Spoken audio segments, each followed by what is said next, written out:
Hello guys, स्वागत है आपका माइक्रोसॉफ्ट एक्सेल की इस अमेजिंग सीरीज में। गाइस, एक्सेल की इस सीरीज में आज की वीडियो होने वाली है पेज लेआउट के ऊपर।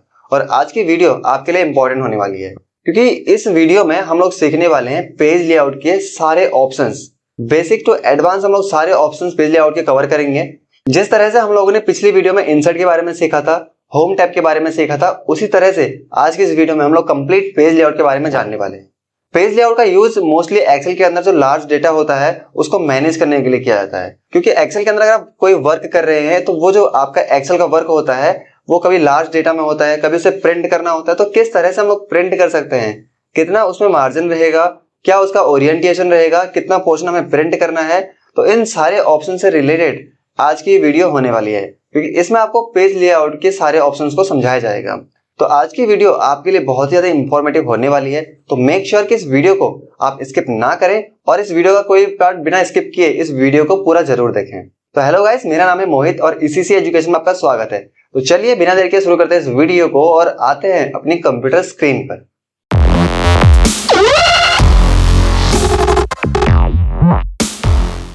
तो कंप्यूटर स्क्रीन पर आने के बाद आप देख सकते हैं कि मैंने एक एक्सेल शीट ओपन करके रखी हुई है और इस एक्सेल शीट पर मैंने ऑलरेडी एक डेटा बना के रखा हुआ है, जहां पे हम लोग इसी डेटा के ऊपर इस थीम्स के पोर्शन को, पेज सेटअप को, scale to fit, sheet options और अरेंज वाले सारे ऑप्शंस को समझने वाले हैं। तो सबसे पहले हम लोग बात करते हैं थीम्स की।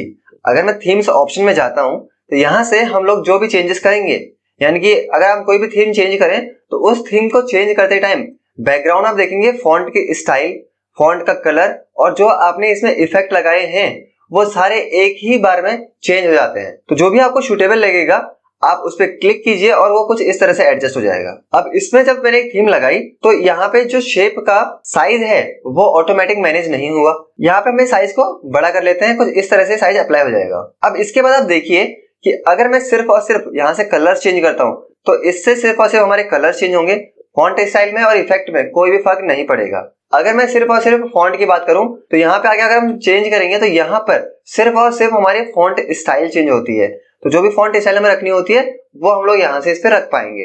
अगर ये रखने के बाद अगर हम लोग चाहते हैं कि इसके इफेक्ट चेंज हो, अब इफेक्ट पूरे डेटा में से कहीं चेंज नहीं होंगे, आपको इफेक्ट दिखेंगे यहाँ पर, क्योंकि ये जो सेल्स डेटा है मैंने यहीं पर इफेक्ट अप्लाई करके रखा हुआ है। अगर हम यहाँ जाएं तो यहाँ से हम लोग इफेक्ट को चेंज कर सकते हैं अपनी मर्जी से। जो इफेक्ट हमें सही लगेगा वो इफेक्ट हम लोग इस पर रख सकते हैं। अभी इसमें ये वाला इफेक्ट अप्लाइड है, अगर आपको यही रखना है तो आप इसी पे क्लिक करके इसे छोड़ सकते हैं। अब एक्सेल शीट के अंदर हमें पेज के अकॉर्डिंग डेटा नहीं दिखता, हमें दिखता है कि स्प्रेडशीट के अकॉर्डिंग। अब जब भी हम लोग इस स्प्रेडशीट को प्रिंट करेंगे तो कैसे हम इसे प्रिंट करेंगे और एक पेज में हमारा कितना डेटा एडजस्ट होगा, उन सभी चीजों को हम मैनेज कर पाते हैं पेज लेआउट की मदद से। तो अगर मैं करता हूं Ctrl+P तो आप देखेंगे आपका जो डेटा है वो कुछ इस तरह से बन के आ रहा है। हमारे डेटा में date, employee ID, name, region और प्रोडक्ट ये चीजें आ रही हैं। और हमारा जो डेटा है इसमें एक सेल्स का कॉलम भी है और एक प्रॉफिट का कॉलम भी है। तो हम लोग इसे कैसे मैनेज करें? अब मैं जब इसको प्रिंट कर रहा हूं तो उसमें कितना मार्जिन आ रहा है, up side, bottom side, right side, left side, जो हमारे मार्जिन होते हैं वो होते हैं ये वाले सेक्शंस जो खाली स्पेस रहता है। तो ये आपको कितना मैनेज करना है वो आप मार्जिन सेक्शन में चाहिए। अगर मैं करता हूँ वाइड तो वाइड करने में आप देखेंगे आपको एक हल्की सी डॉट डॉट लाइन यहाँ दिखेगी, जो कि अभी तक यहाँ आ रही थी, अब वो यहाँ आ जाएगी, यानी कि पेज का एक कॉलम और कम हो गया है। मैं Ctrl+P करता हूँ तो आप देखेंगे यहाँ पे जो सेक्शन था ना, ये जो एरिया था यहाँ पे वो थोड़ा सा बढ़ जाता है। अगर वहीं पे मैं यहाँ जाके इसे नैरो कर देता हूँ तो नैरो करने पर मैं Ctrl+P करता हूँ तो आप देखेंगे यहाँ पर जो साइज था वो बिल्कुल कम हो चुका है। अब इधर साइड भी कम होना चाहिए था, इधर इसलिए कम नहीं हुआ क्योंकि ये कॉलम का साइज थोड़ा सा बड़ा है। अगर ये कॉलम का साइज थोड़ा छोटा होता तो ये उसी तरह से उसमें एडजस्ट हो सकता था, तो अभी ये एडजस्ट नहीं हो पाया। अब मैं करता हूँ Ctrl+P तो आप देखेंगे इस तरह से ये एडजस्ट हो चुका है। तो ये एडजस्ट करने पर हमारी वैल्यू एडजस्ट नहीं हो रही, तो इसका साइज अभी फिलहाल बड़ा ही रख देते हैं। उसके बाद हम बात करते हैं इसके अंदर ओरिएंटेशन की। तो पेज ओरिएंटेशन में Ctrl+P करते हैं, आप देखेंगे पेज अभी आपको ऐसे दिख रहा है, जिसमें पेज आपको अप टू डाउन दिख रहा होता है। लेकिन कई बार हमारा डेटा ऐसा होता है कि वो अप टू डाउन मैनेज नहीं हो पाता, तो हम लोग उसको लेफ्ट टू राइट देख सकते हैं। उसके लिए हम लोग ओरिएंटेशन में जाके इसे कर देते हैं लैंडस्केप मोड। Ctrl+P करते हैं तो पेज का जो मोड है वो चेंज हो जाएगा पोर्ट्रेट टू लैंडस्केप। इसके बाद हम बात करते हैं साइज की। तो साइज के लिए पहले मैं इसे पोर्ट्रेट कर लेता हूँ और यहाँ साइज पे जाते हैं। अभी हमारा साइज है लेटर साइज। अगर मैं यहाँ पे आके कोई साइज चेंज करता हूँ, जैसे मान लीजिए मैं यहाँ पे आके चेंज करता हूँ इसको A4 के अंदर, Ctrl+P करते हैं तो A4 के अंदर आपको डेटा कुछ इस तरह से देखने को मिल जाएगा। हम इसके मार्जिन को भी नॉर्मल कर देते हैं। और अगर हम साइज पे जाए दोबारा से हम करते हैं स्टेटमेंट, जो कि एक छोटा साइज होता है। अब हम Ctrl+P करते हैं तो आपको देखने को मिल जाएगा एक पेज के अंदर सिर्फ इतना ही डेटा, और टोटल हमारा जो डेटा है वो 8 पेजेस में आ रहा है। तो हम इसे बैक कर देते हैं और पेज साइज पे जाते हैं और फिलहाल इसको कर लेते हैं राइटर साइज में। इसके बाद हम बात करते हैं प्रिंट एरिया। अब प्रिंट एरिया एक ऐसा ऑप्शन है जिससे आप डिफाइन कर सकते हैं कि आपको पूरे डेटा में से सारा डेटा प्रिंट नहीं करना है, कुछ ही एरिया प्रिंट करना है। तो हम सिलेक्ट करते हैं जितना एरिया में प्रिंट करना होता है उतना एरिया। उसके बाद हम जाते हैं यहाँ पे आके सेट प्रिंट एरिया। अगर मैं Ctrl+P करूं तो आप देखेंगे सिर्फ एक ही पेज प्रिंट हो रहा है जिसमें से हमारा इतना ही डेटा प्रिंट हो पा रहा है। स्केप करते हैं दोबारा से। अगर मैं यहाँ से आगे कुछ और डेटा भी ऐड करना चाहूँ, जैसे एग्जांपल के लिए मुझे इतना और डेटा प्रिंट करना है, तो मैंने सिलेक्ट किया, प्रिंट में गए, सेट प्रिंट एरिया पे क्लिक कर दिया। तो सेट से क्या होता है कि ये एरिया फिट हो जाता है। लेकिन जब हमें एक्स्ट्रा लोकेशन ऐड करनी होती है तो हम लोग सेट प्रिंट एरिया ना करके हम ऐड टू प्रिंट एरिया पे क्लिक करते हैं, Ctrl+P करते हैं, तो आपका पहला पेज ये है। और जब मैं चेंज करूंगा इसको तो हमारा सेकंड पेज ये आ रहा है। यानी कि दो अलग अलग एरियाज, दो अलग अलग पेज में हम लोग ऐड कर सकते हैं। इसी के साथ हम लोग आगे बढ़ते हैं और इसको अभी क्लियर कर देते हैं यहाँ से, क्लियर प्रिंट एरिया। फिर बारी आती है ब्रेक्स की। अगर मैं Ctrl+P करूं तो हमारा जो डेटा है वो 4 पेजेस में ब्रेक हो रहा है। फर्स्ट पेज ये है, सेकंड पेज ये है, थर्ड पेज ये है एंड फोर्थ पेज ये रहा। अगर मुझे डेटा को प्रिंट करना हो 5-5 के सेक्शन में, तो जहां से हम लोगों को ब्रेक करना है वहां पे हम लोग क्लिक करेंगे। मुझे इस डेट से ऊपर की वैल्यूज अलग प्रिंट करनी है तो हम लोग यहाँ पे जाएंगे और इसे कर देंगे इंसर्ट पेज ब्रेक। जहां से ये ब्रेक हो जाएगा आप देखेंगे कि लाइन से यहाँ पे ऐड हो चुकी है। फिर मुझे 10 तक चाहिए तो मैं यहाँ पे 11 पे क्लिक करूंगा और फिर मैं यहाँ पे करूंगा इंसर्ट पेज ब्रेक। उसके बाद हम लोग यहाँ दोबारा चले जाते हैं 16 पे, फिर दोबारा से हम यहीं पे क्लिक करते हैं और करते हैं इंसर्ट पेज ब्रेक। तो आप देखेंगे इस तरह से लाइन इसमें ऐड हो रही है। मैं Ctrl+P करता हूँ तो आप देखेंगे यहाँ 5 तक ही डेटा प्रिंट हो रहा है। चेंज करते हैं इसको, यहाँ 10 तक ही प्रिंट हो रहा है। फिर चेंज करते हैं इसको, यहाँ 15 तक ही प्रिंट हो रहा है। आगे बढ़ते हैं, लेकिन इस पेज में पूरा का पूरा प्रिंट हो रहा है क्योंकि मैंने इसमें ब्रेक्स अप्लाई नहीं किए हैं। तो इस तरह से हम लोग पेज ब्रेक्स अप्लाई कर सकते हैं। अगर हमें लास्ट टाइम का ब्रेक हटाना होता है तो हम करते हैं रिमूव पेज ब्रेक, जिससे कि ये वाला पेज ब्रेक हट जाएगा। और अगर हम लोगों को ये दोनों हटाने हैं एक साथ, यानी कि साथ में हम लोगों को सारे के सारे हटाने होते हैं, तो हम करते हैं रीसेट ऑल पेज ब्रेक्स। तो इस तरह से हम लोग सारे पेज ब्रेक रिमूव कर सकते हैं। अगर हम काम करते करते मैं चाहता हूँ कि मेरी शीट में एक बैकग्राउंड भी अटैच रहे, तो उसके लिए हम लोग बैकग्राउंड ऑप्शन में क्लिक करते हैं। फिर हम लोग यहाँ पे जाते हैं और हमारे सिस्टम में जो भी पिक्चर हमारे पास होती है, जैसे कि डिजिटल मार्केटिंग थंबनेल पे हम क्लिक करते हैं और इसे इंसर्ट करते हैं, तो कुछ इस तरह से बैकग्राउंड में हमारी वो जो इमेज होती है वो इस तरह से अटैच हो जाती है। तो किसी भी इमेज को हम लोग इस तरह से अटैच कर सकते हैं इसके बैकग्राउंड में। अगर हमें नहीं रखनी होती है तो हम डिलीट बैकग्राउंड पे क्लिक करते हैं और वो इमेज हमारी यहाँ से रिमूव हो जाती है। तो आई होप गाइस आपको यहाँ तक क्लियर हो गया होगा। अगला हम लोग बात करते हैं प्रिंट टाइटल्स की। तो print title one of the important option होता है एक्सेल के अंदर, क्योंकि इसकी मदद से हम लोग अपने पेज को ये बता सकते हैं कि हमें एक्सेल के अंदर कितनी चीजें प्रिंट करवानी है और कौन कौन सी चीजें हम लोगों को इसके अंदर प्रिंट नहीं करवानी है। तो अगर मैं इसमें प्रिंट टाइटल्स में जाऊं तो हमें पहला ऑप्शन मिलता है प्रिंट एरिया, कि हमें कितना एरिया प्रिंट करना है। जो ऑप्शन हमने भी यहाँ से अप्लाई किया था वही ऑप्शन यहाँ पर भी है, तो हम लोग इसका यूज कर सकते हैं। अभी इसे हम कैंसिल करते हैं, Ctrl+P करेंगे अगर, तो हमें कुछ इस तरह से डेटा देखने को मिलेगा। पहला पेज ये है जिसमें डेट आ रही है, आईडी आ रही है और प्रोडक्ट तक डेटा देखने को मिल रहा है। फिर हम चेंज करते हैं, इसमें भी सेम है, हमें डेट देखने को मिल रही है, लेकिन ये नहीं पता चल रहा है कि ये क्या है, ये आईडी है, ये नेम है, ये क्या लोकेशन है या फिर क्या चीजें हैं, हमें पता नहीं चल पा रहा है। फिर आगे बढ़ते हैं और उसी की तरह हमें यहाँ पे नहीं पता चल पा रहा है ये कौन से डेट का डेटा है। तो यहाँ पे हम लोग इसे सुधार सकते हैं। हम प्रिंट टाइटल्स में जाते हैं, इसमें पहला ऑप्शन मिलता है हम लोगों को रोज टू रिपीट एट टॉप। ऐसी कौन सी रोज है जो हमको हर पेज में रिपीट करवानी है, तो मुझे ये डेट वाली रो हर पेज में रिपीट करवानी है जितने भी पेज बनेंगे। और कॉलम्स टू रिपीट लेफ्ट में ये होता है कि हमें कौन से कॉलम है जो हर पेज के लेफ्ट में प्रिंट करवाने हैं। तो मुझे ये वाला कॉलम हर पेज के लेफ्ट में प्रिंट करवाना है, तो इसे सिलेक्ट कर लेंगे। अब यहाँ पे प्रिंट प्रीव्यू चेक करते हैं एक बार। तो हमारा फर्स्ट पेज ये है जिसमें यहाँ पे डेट भी आ रही है, सब कुछ आ रही है। फिर चेंज करते हैं पेज को, तो यहाँ पे आप देख पाएंगे कि यहाँ पे जो हेडिंग्स मैंने ली थी वो हेडिंग बिना लिखे प्रिंट होने लग गई है। थोड़ा सा इसको अगर हम जूम करें तो देखेंगे इस तरह से आपको यहाँ पे देखने को मिल जाएगा ऑप्शन। जूम आउट करते हैं इसको, फिर हम पेज चेंज करते हैं, तो आप देखेंगे जो हमारी सेल्स है, जो हमारे प्रॉफिट है, उनके आगे हमारे पास डेट देखने को मिल जा रही है। अगले के पेज में जाए तो यहाँ पे हम लोगों को ऊपर की हेडिंग देखने को मिल जा रही है। तो इस तरह से हम लोग प्रिंट टाइटल का यूज कर सकते हैं। प्रिंट टाइटल में और भी ऑप्शंस हैं, जैसे मैं अपने पूरा डेटा को सिलेक्ट करता हूँ और इसमें ऑलरेडी कुछ बॉर्डर्स लगे हुए हैं, इनके बॉर्डर्स को मैं यहाँ से क्लियर कर देता हूँ। बॉर्डर्स क्लियर करने के लिए हम लोग होम पे जाते हैं और यहाँ पे आने के बाद हम लोग इसे कर देते हैं नो बॉर्डर्स। अब हम लोग Ctrl+P करें एक बार, तो हमारा डेटा कुछ इस तरह से प्रिंट होगा विदाउट एनी बॉर्डर्स। और अगर हम लोग अपने प्रिंट टाइटल्स वाले ऑप्शंस में जाते हैं तो इसमें हमारे पास एक ऑप्शन अवेलेबल रहता है ग्रिड लाइंस का। हम ग्रिड लाइंस में क्लिक करते हैं, यहाँ से करते हैं प्रिंट प्रीव्यू, तो आप देखेंगे आपके पास साइड साइड में अभी लाइनिंग ऐड होने लग गई है और बीच बीच में आपको ग्रिड लाइन भी देखने को मिल जा रही होंगी। यहाँ से ये डॉट डॉट जो लाइनें दिख रही है ग्रिड लाइन है। यहाँ पे इसलिए नहीं दिख रही क्योंकि इसके ऊपर कलर अप्लाइड है और आप यहाँ पे कलर के अकॉर्डिंग देख नहीं पा रहे हैं। अगर आप कलर हटाते हैं तो आपको ये ऑप्शन देखने को मिल जाते हैं, जिस तरह से आपको हल्के हल्के डॉट यहाँ पे देखने को मिल रही होंगी। तो इसको भी स्केप करते हैं, प्रिंट टाइटल में जाते हैं और अगला ऑप्शन इसमें है black and white. Black and white में ये ऑप्शन होता है कि अगर आपने कलर भी लगा रखा है तो तब भी आप कलर नहीं देख पाएंगे। तो आप देखेंगे इस तरह से आप ग्रिड लाइन जो नहीं दिख रही थी वो ग्रिड लाइन भी आपको देखने को मिल जाती है और आपका डेटा विदाउट कलर आपको शो हो रहा है। यहाँ पे बैक करते हैं, प्रिंट टाइटल्स में जाते हैं, यहाँ पे ऑप्शन रहता है हमारे पास ड्राफ्ट एंड क्वालिटी। मैं इसको हटा देता हूँ। तो ड्राफ्ट क्वालिटी में ऑप्शन ये रहता है कि अगर आपने कलर भी अप्लाई कर रखे हैं तो वो भी नहीं दिखेंगे और अगर आपने ग्रिड लाइन लगा रखी है वो भी नहीं दिखेंगे। आपको एक क्लियर फॉर्मेटिंग के अंदर नॉर्मल फॉर्मेट की तरह देखने को मिल जाता है। फिर बैक करते हैं इसको, इसमें हम इस ऑप्शन को हटाते हैं और इस पर अप्लाई करते हैं रो एंड कॉलम हेडिंग्स। इसको अप्लाई करने से ये होता है कि आपके डेटा में जो एक्सेल शीट है उसकी जो 1 2 3 इधर से हमारे पास रोज रहती हैं और ABCD में जो हमारे पास ऊपर कॉलम्स रहते हैं ये हम लोग इसमें अप्लाई कर सकते हैं। इसे हम बैक कर देते हैं और अगर हमें ये ऑप्शन नहीं रखने होते हैं तो इसको हम हटा देते हैं।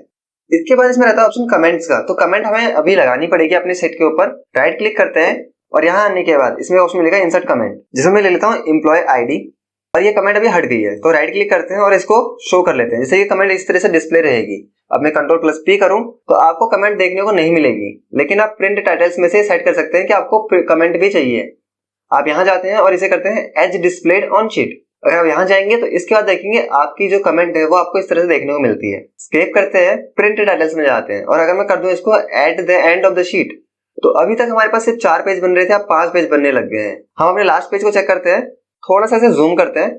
आप देखेंगे कि सेल B3 पे ECC एजुकेशन के थ्रू एक कमेंट लगी हुई है एम्प्लॉय ID और इसको स्किप कर देते हैं। तो इस तरह से आप कमेंट का यूज कर सकते हैं। इसमें एक ऑप्शन रहता है एरर वैल्यूज का। तो एरर वैल्यू का मतलब ये होता है कि अगर हम कोई भी एरर या कोई भी गलती करते हैं अपने फॉर्मूला के अंदर तो वो कुछ इस तरह से दिखता है, जो भी हमारा एरर होता है। Ctrl+P करते हैं तो वो भी आपको ऐसे देखने को मिलेगा, लेकिन आप अलग अलग ऑप्शन के अकॉर्डिंग एरर वैल्यूज को देख सकते हैं। जिसमें आपको प्रिंट टाइटल्स में जाना है, आपको यहाँ क्लिक करना है। यहाँ से अगर आप ब्लैंक करते हैं तो प्रिंट प्रीव्यू करने पर देखेंगे तो यहाँ पे आपको ब्लैंक दिखेगा, यानी कि कोई भी एरर आपको शो नहीं होगा। फिर हम इसको स्किप करते हैं, दोबारा से इसमें जाते हैं और यहाँ आने के बाद अगर मैं इसे करता हूँ वहाँ पे NA दिखना चाहिए, तो वहाँ पे आपको हैश के साथ NA देखने को मिल जाएगा। तो यानी कि आप ये ऑप्शन भी अप्लाई कर सकते हैं। थोड़ा सा इसको जूम आउट करते हैं। अभी आप देखेंगे आपका पेज प्रिंट हो रहा है डेट के साथ, employee ID, employee name, region और प्रोडक्ट। फिर हम चेंज करते हैं इसको, फिर उसी के नीचे वाला डेटा प्रिंट हो रहा है जिसमें आपको एम्प्लॉय ID, नेम, रीजन और प्रोडक्ट मिल जाएगा। फिर बारी आती है इस तरह से राइट साइड में जो डेटा बच रहा था उसको प्रिंट करने की। यानी कि जो हमारा पेज प्रिंट हो रहा है, तो पहले हमारा पेज कुछ इस तरह से प्रिंट हो रहा है, जहां तक भी ये हो सकता है हमारा पेज नीचे को।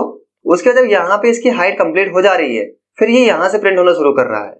फिर इसकी बारी आती है, फिर इसकी बारी आती है। तो मैं ये चाहता हूँ कि पहले हमारा ये पेज प्रिंट हो, उसके बाद हमारा ये वाला पेज प्रिंट हो, उसके बाद हमारा ये वाला पेज प्रिंट हो और उसके बाद हमारा ये वाला पेज प्रिंट हो।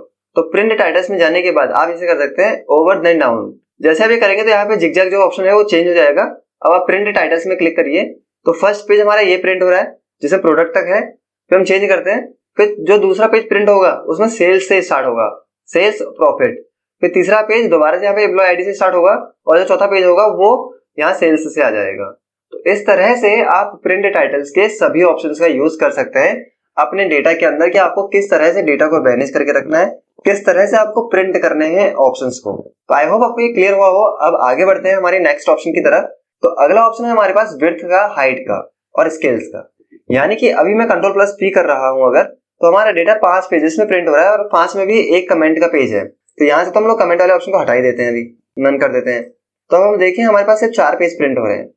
तो यहाँ पे हमारे पास अगर 4 पेज हो रहे हैं, मैं ये चाहता हूँ कि अगर हमारा जो विड्थ है ज्यादा नहीं है, कम ही है, तो हम ये इसको एडजस्ट भी तो कर सकते हैं। तो मैं ये चाहता हूँ कि हमारा जो विड्थ वाला जो सेक्शन है वो एक ही पेज में एडजस्ट हो जाए। तो जब हम Ctrl+P करेंगे तो हमारा पूरा का पूरा डेटा एक ही पेज में एडजस्ट हो पा रहा है, जिसमें कि हमारा हाइट तक यहाँ तक दिख रहा है और विड्थ में हमारा डेटा यहाँ तक दिख रहा है। आपको जूम करना पड़ेगा तो आपको ये इस साइज में दिखेगा। इसको हम लोग अभी जूम आउट करके स्केप कर देते हैं। अगर मैं इस डेटा को थोड़ा कॉपी करके पेस्ट कर दूं, यानी कि थोड़ा बड़ा कर दूं इस डेटा को, तो हम देखते हैं कि क्या रिजल्ट आने वाला है। थोड़ा सा हम इस डेटा को सिलेक्ट करते हैं और नीचे को कॉपी कर देते हैं। राइट क्लिक के साथ आप ड्रैग करिए इसको और इसे कर दीजिए कॉपी। अब हम Ctrl+P करते हैं तो हमारा डेटा 3 पेजेस में प्रिंट होगा, जिनमें से ये हमारा डेटा हमको देखने को मिल रहा है। ये हाइट में ज्यादा हो गया है, इस वजह से आपको ऐसे देखने को मिल रहा है। लेकिन अगर मैं इसकी हाइट को थोड़ा एडजस्ट करना चाहूँ 2 पेजेस में, अब हम करते हैं Ctrl+P। तो आप देखिए हमारा जो डेटा है वो 2 पेजेस में हाइट में प्रिंट होने लग जाता है। और अगर मैं यहाँ पे करता हूँ 1 पेजेस में, तो यहाँ पे क्या करेंगे हम Ctrl+P करेंगे तो हमारा पूरा का पूरा डेटा एक पेज में ही एडजस्ट हो जाएगा। भले आपको देखने को नहीं मिलेगा,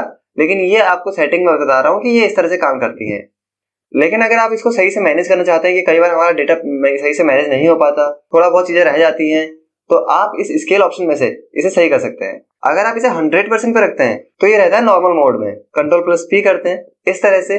लेकिन वहीं पे अगर मैं इसकी स्केल को कम कर दूं, जैसे मैंने इसे कर दिया 90%, Ctrl+P करते हैं, तो आप देखेंगे हमारे पास 8 पेजेस बन रहे हैं। हमारा पहला पेज ये रहा, ये इस तरह से है, मतलब इसमें अभी भी कोई भी फर्क नहीं पड़ा है।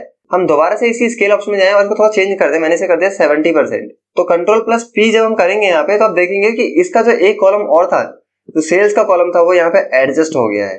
तो इस कंडीशन में आप इन ऑप्शंस को अप्लाई कर सकते हैं। और अगर हम Ctrl+P करें तो हम देखें कितना डेटा हमारा प्रिंट हो रहा है। तो हमारा जो डेटा होगा वो प्रिंट हो रहा होगा 6 पेजेस में ओनली। तो इस तरह से हम लोग इस सेटिंग को मैनेज कर सकते हैं। तो इसको ऑटोमेटिक रख के आप स्केल को मैनेज कर सकते हैं। तो मैं इसको भी 100 पे रख के छोड़ देता हूँ। अब बारी आती है ग्रिड लाइन और हेडिंग्स की। तो बैकग्राउंड की जो लाइनिंग होती है, ये वाली जो लाइनिंग होती है हमें जो दिख रही होती है, इन्हें हम लोग ग्रिड लाइंस कहते हैं। यहाँ हम लोग इसको व्यू से हटा दें तो आप देखेंगे सारी ग्रिड लाइन यहाँ से हट जाएंगी। दोबारा क्लिक करेंगे तो वो सारी ग्रिड लाइन हमें देखने को मिल जाती हैं। वहीं अगर हम लोग प्रिंट ऑप्शन है, अगर इस प्रिंट ऑप्शन पे अनचेक कर दें तो इससे ये होगा कि जब हम डेटा को प्रिंट कर रहे होंगे तो ग्रिड लाइन प्रिंट नहीं होंगी। भले ही आप Ctrl+P करके चेक कर सकते हैं, यहाँ पे कोई भी ग्रिड लाइन प्रिंट नहीं हो रही है। उसी तरह से हेडिंग के ऑप्शन होते हैं। अगर आप व्यू में है तो आपको ABCD और 1 2 3 देखने को मिल रही है। अगर आप इसको अनचेक करते हैं तो वो हेडिंग यहाँ से हट जाएंगी। और उस तरह से प्रिंट का ऑप्शन भी रहता है कि आप प्रिंट पे क्लिक करके रखेंगे तो ये प्रिंट होंगी, अदरवाइज ये प्रिंट नहीं होंगी। आई होप गाइज आपको ये ऑप्शंस क्लियर हुए हो।